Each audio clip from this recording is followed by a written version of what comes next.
It's a beautiful day. The weather's turning, the sun's shining. It's wonderful to be alive.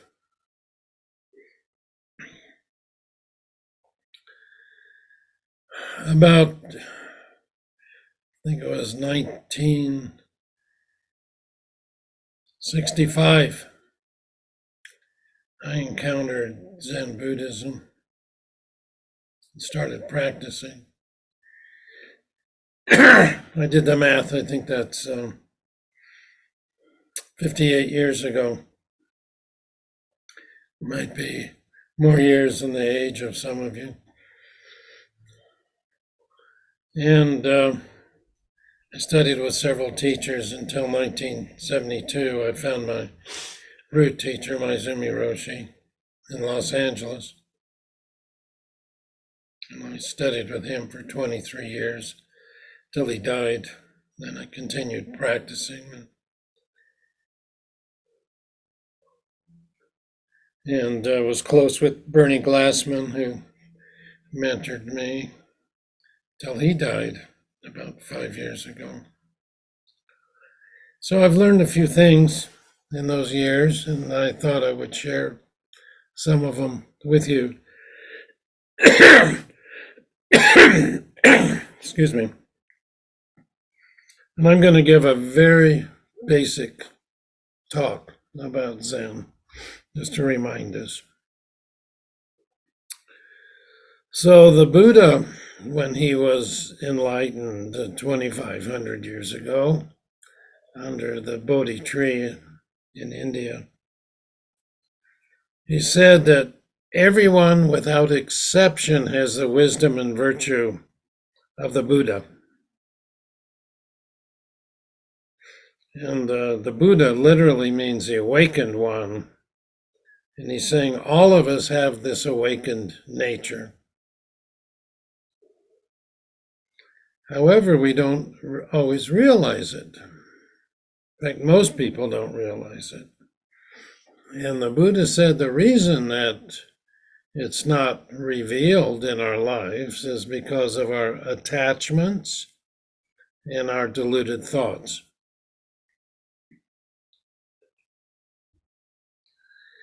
So when the Buddha started on his quest, when he left the palace and became an ascetic trying to find the causes of suffering and how to eliminate suffering due to sickness, old age, and death, maybe even just the uncertainty of life,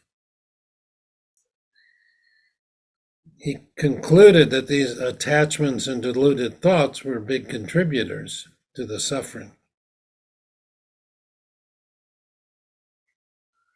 And as a result of these attachments and deluded thoughts, the three poisons arise, which are greed, hatred, and ignorance. So there's all kinds of attachments, and the obvious ones are material attachments. And I must say that material attachments are the very foundation of American society. You know, we're just bombarded to increase our possessions, and the gross national product depends upon growth, which means that people make more things and acquire more things. You know. And then we get attached to them. You know, and this includes attachment to wealth, obviously. And in our country, there are a few very wealthy people who control most of the wealth in the country.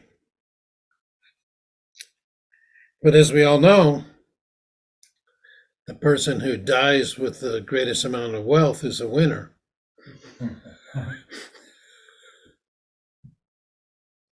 But that's one attachment.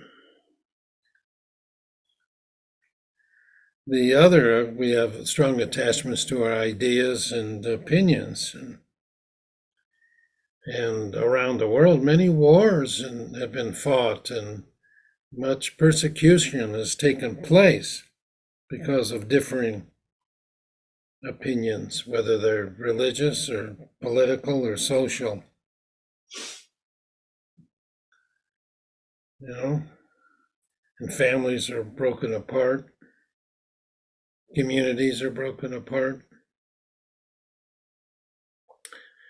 Several years ago, when I was visiting Madrid, I Shinko still goes every year, but I went for over a decade teaching in Madrid. I took a day trip to Toledo, which is a walled city outside Madrid, about an hour and a half by train. And it used to be the seat of the government. And I walked around the city and looked at the historical sites and read guidebooks about it. And one of the really interesting things to me about Toledo was that there was a Jewish community, there was a Muslim community, and there was a Christian community. And they all lived in harmony until about, I think, the 13th century, when the Catholics decided that they wanted to assert dominance, and their inquisitions took place. But it's possible, for people to live in harmony. But everywhere we go, everybody has prejudice. I mean, even if we say we're not prejudiced, all of us have some inherent prejudice that we have to keep looking at. But I mean,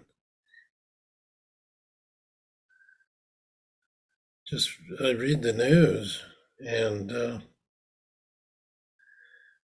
there was a professional football player. I think he was on the Minnesota Vikings team, and they lost. He's a black man.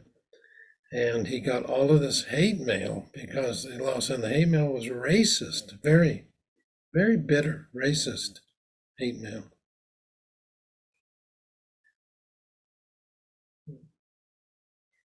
So there's so much hate, not only for race, but gender, sexual preference, even the level of education.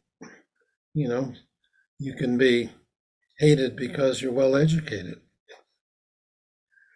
And the country of origin and age, I mean, Biden's too old to be president, according to some. He's younger than I am.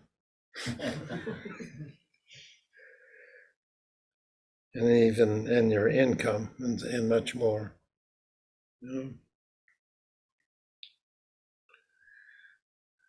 Yeah, I also read there was I think it was a biography of Mitt Romney, who's just stepping down. He's a senator from Utah. He's just stepping down, and he's not going to run for re-election. But according to his biographer, he didn't vote for the impeachment of Trump because he was afraid of other people told him don't do it, because if you do, all of the Trump, the rabid, really the extremist Trump supporters will attack you. They'll threaten your family. They'll post all of your personal stuff, on the internet, and your children will be in danger. So these kind of threats, force people to go against what might be their inclination, So that's an attachment, a big attachment. But you know what the biggest attachment is, according to the Buddha? It's attachment to self. So we're all attached to some kind of a notion of self that's fixed and abiding. Yet the Buddha taught that there is no self, that it's a fabrication of our imagination. So, of course, there's always the question of, if that's true, how do I function without a self? I might say that for my 50 plus years of practice, you can function very nicely. In Zen, we call it doing without a doer. Yeah. So, this notion of self, that's a deluded thought. And deluded thoughts also, the Buddhists call them dualistic thoughts, are deluded.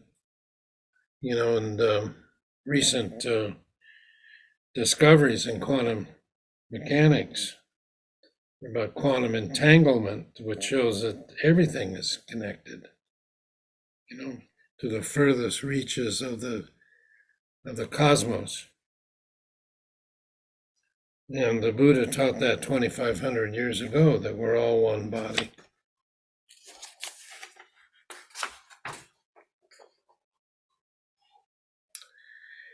My Dharma brother and mentor, Bernie Glassman, said that the purpose of Zen is to realize or reveal the oneness and interconnectedness of life.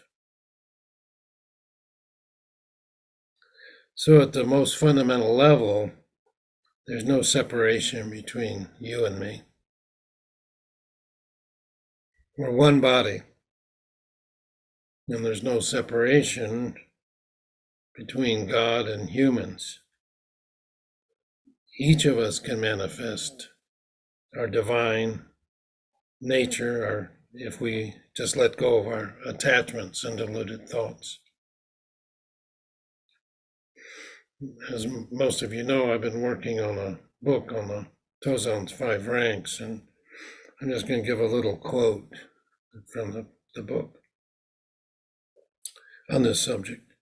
So from a Buddhist perspective, creating a separation between God and human beings, or between the absolute and the relative, would be a dualistic and misleading way. Of course, according to some schools of teachings in Christianity, Judaism, and Islam, God is a separate entity that passes judgment, and God is portrayed as benevolent, angry, loving, and personal or impersonal on occasion. So, in the context of this talk, God is the absolute. The absolute covers everything. Nothing is excluded, and nothing is superior. There's no superior or inferior in the absolute. It covers everything. But it can't be spoken about, because if you describe it, then it's incomplete. It becomes a relative. It's no longer the absolute. Yet God is seen as separate from humans in some teachings, but not in Buddhism. But not all Christians, Jews, and Muslims see God as separate from all creations. In the Bible, Jesus said, the kingdom of God is within you. That's in Luke 17:21. One does not enter the kingdom, one is the kingdom. Because in the absolute, there's no opposites. There's no inside and no outside. And from this standpoint, the practice of Christianity would be to realize how your life manifests as the kingdom of God, or directly as God herself. And one of the best known adherents of Sufism, which is a mystical branch of Islam, is the poet Rumi, who said, in real existence, there is only unity, oneness. And the Jewish mystic Rabbi Baal Shem Tov wrote, "Thou shalt love thy neighbor as thyself." Why? Because every human being has a root in the unity. And to reject the minutest particle of the unity is to reject it all.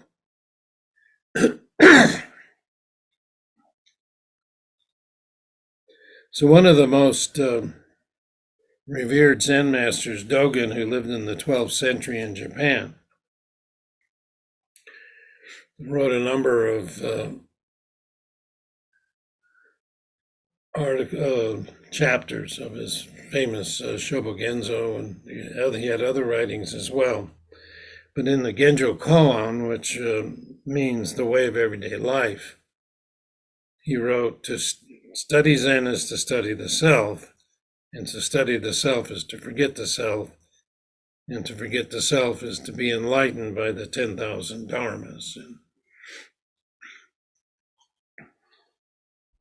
So to forget the self means no matter how hard you try, you'll never be able to find an entity that you can call a self. Many philosophers have tried, but most of them have given up.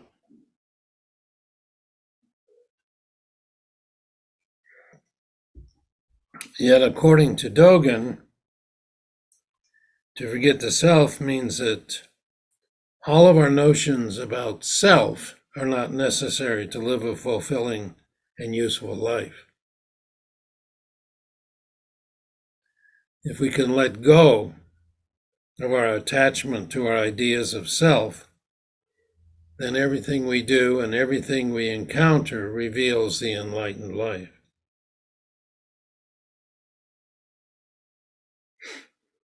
The Indian Hindu sage Ramana Maharshi said, "The question, 'Who am I?' is not really meant to get an answer. The question, 'Who am I?' is meant to dissolve the questioner." Wow, isn't that wild? You know, we have a koan, "Who am I?" It's one of the first koans, breakthrough koans, we call them. So, who am I? It's meant to dissolve the questioner.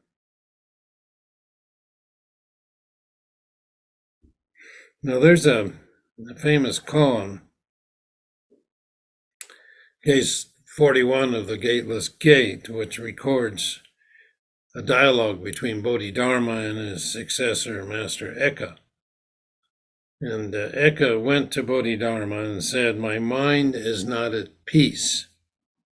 Please pacify it for me." And Bodhidharma replies, "Bring me your mind, and I will pacify it for you." And Eka says, "I have exhaustively searched for this mind, and it is ungraspable." And Bodhidharma then said, "Then I have pacified it for you."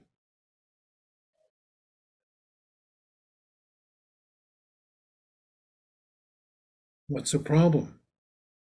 See, it's pacified. What's your problem? Of course, the key phrase in this koan is, "I have exhaustively searched for the mind, and it is ungraspable."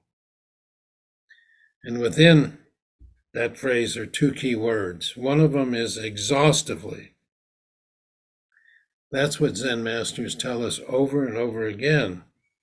If you work on a koan, exhaust it. Exhaust the mind.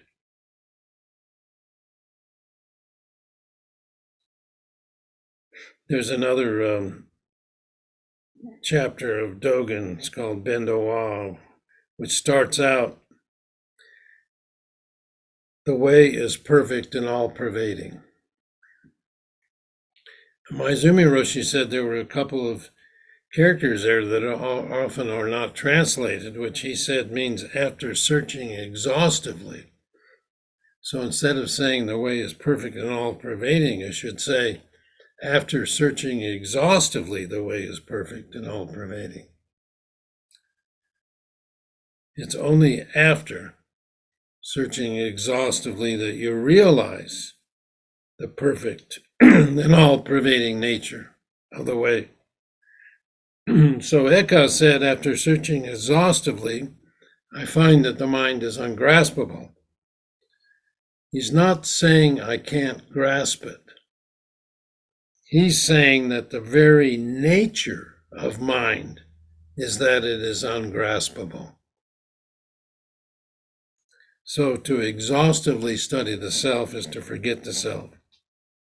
So you have to penetrate every nook and cranny looking for it and let go of everything you think it is. It's not that, it's not that, it's not that. And then you get down to the fine dust and you start running it through your fingers and looking for it. Is it that? Search forever and you will not find the self. When you realize the self is ungraspable, you have realized to forget the self of which Dogen speaks.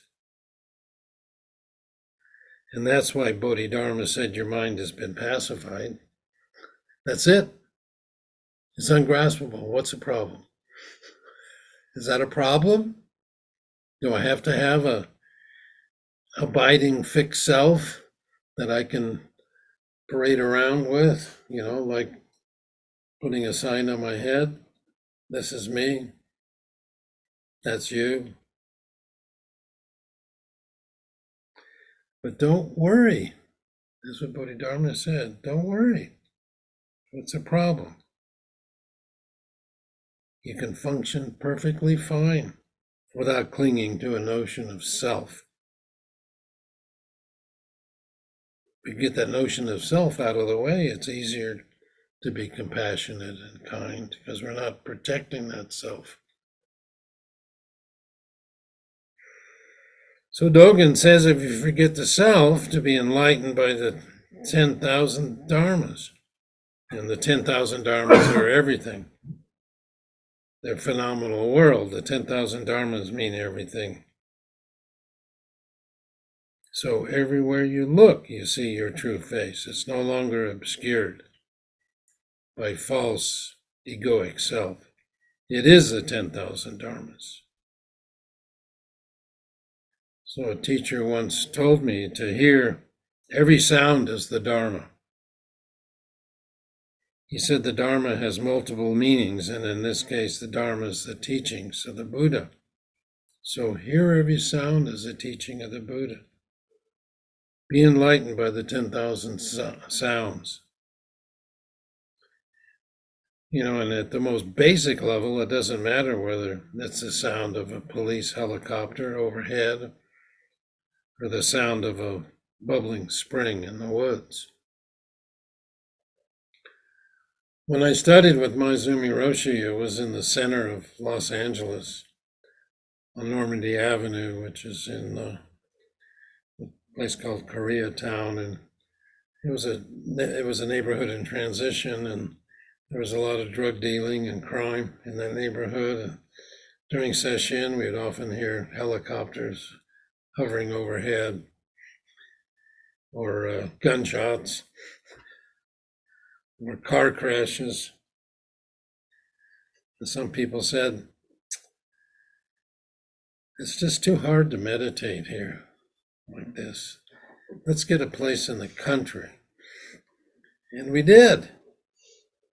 We got a place about 2 hours east of Los Angeles up in the mountains near a town called Idlewild in the San Jacinto Mountains. And we built a zendo there, and we went there to meditate. And there were these squirrels that screeched all the time. and the birds kept dropping pine cones on the roof of the Zendo, which was metal. Made these horrible sounds, and blue jays squawking all day long. It was blissful. So I reflected, what's the difference? It's just different sound, Reminds me of that Far Side cartoon that I loved about these two bears who are standing on a busy street corner, and they have on overcoats and hats, One bear is saying to the other, "It takes me a few days to unwind after we come out of the woods." Yeah. So we get attached to our ideas. So one of the most helpful pieces of advice I've had for my Zen practice over the years comes from the verse, affirming trust in faith mind, affirming trust in heart mind, or affirming faith in heart mind, is written in the 7th century by Sekito Kisen. And there's a line there that says, "Do not seek for the truth, just cease to cherish your opinions." Say that again. Don't seek for the truth, just cease to cherish your opinions. So first of all, when we come to sit down, we think we're looking for enlightenment. Well, what is that? We have no idea. It's just some vague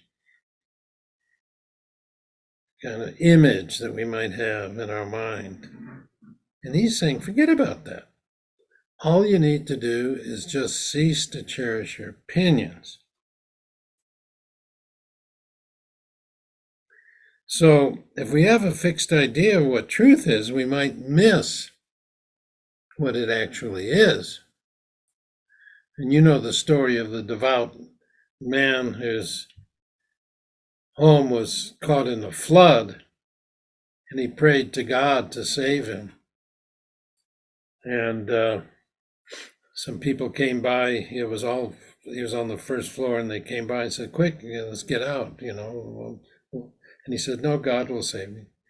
And then the water rose, and he was on the second floor, and some people came by in a boat, and he said, "Come on, let's get out of here." He says, "No, God will save me." Then the water rises, he's up on the roof, and a helicopter comes and says, "Come on," they drop a ladder, "Get in, God will save you." So then the water washes him away, and he drowns. Because he's righteous, he goes to heaven. And he meets God, and he said, "Why didn't you save me?" And he said, "I sent rescuers and boats and helicopters. What are you talking about?" See, he knew that God had to save him in a special way. He just didn't see what was right in front of him.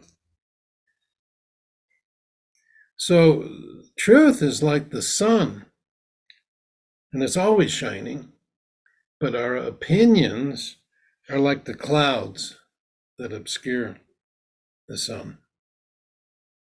And if we let go of our cherished opinions, we're allowing the clouds to disperse and reveal the sun.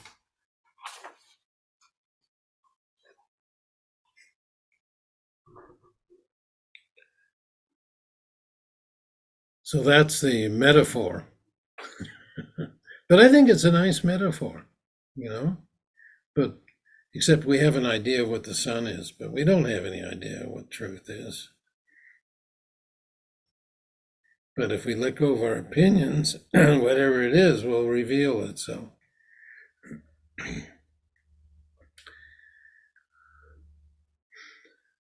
So it's amazing what the mind retains. Actually, back in 1958, I was a freshman in college, and we were required in the English class, we read Shakespeare, and we read King Henry VIII King Henry IV, Part 1. And there was a prince in there named Hal, and he had a soliloquy, and I'd memorized it, and amazing, I still retain most of it. But I want to read it because it's just like I was talking about the sun, it said. It goes like this. It says, I know you all, and will a while uphold the unyoked humor of your idleness. Yet, herein will I imitate the sun, who doth permit the base contagious clouds to smother up his beauty from the world, that when he pleases again to be himself, being wanted, he will be more wondered at by breaking through the foul and ugly mists of vapors that did seem to strangle him. So he's talking to the other people of the court who were opposed to him, and he said, I'll abide you for a while, but like the sun, I'm hidden, and your foul mists are covering me. But man, when I come forward, watch out, baby.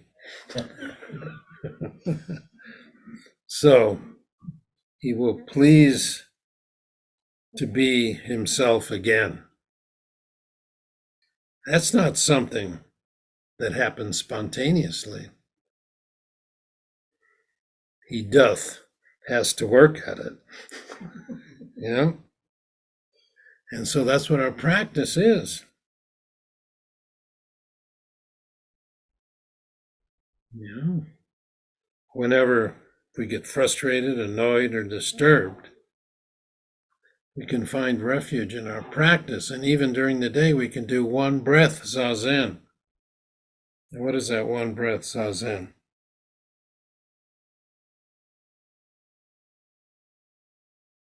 Just take a breath. Let the air go into your lower abdomen, into your hara, and then just let it out. When you let it out, just feel how spacious you are. So whatever it was that was disturbing you just becomes a small dot instead of covering your whole existence. In that way, as you become more spacious than your problems, you can look at it from a different perspective.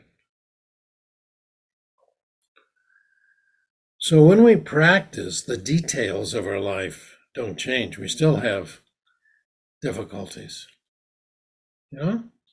But what changes is our attitude toward them. We see them through a different lens.